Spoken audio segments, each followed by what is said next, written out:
Masih ingat Joni bocah pemanjat tiang bendera HTRI 2018 lalu? Begini kabarnya sekarang. Aksi berani Joni saat memanjat tiang untuk memperbaiki bendera merah putih di momen HUT kemerdekaan RI ke-73 viral beberapa tahun lalu.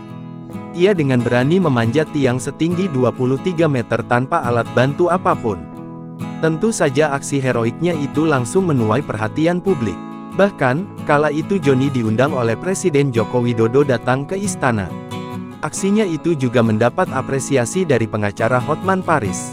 Tak hanya itu, aksi beraninya juga mendapat banyak apresiasi dari para pejabat di desanya.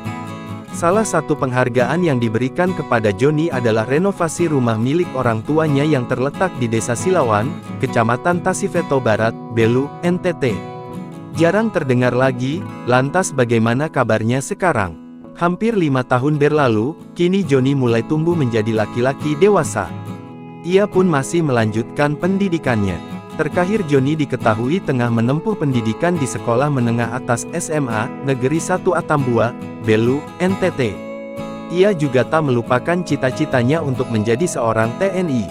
Sama seperti yang pernah ia katakan kepada Presiden Jokowi saat ia diundang ke Istana Negara. Jangan lupa subscribe, share, komen, dan like ya!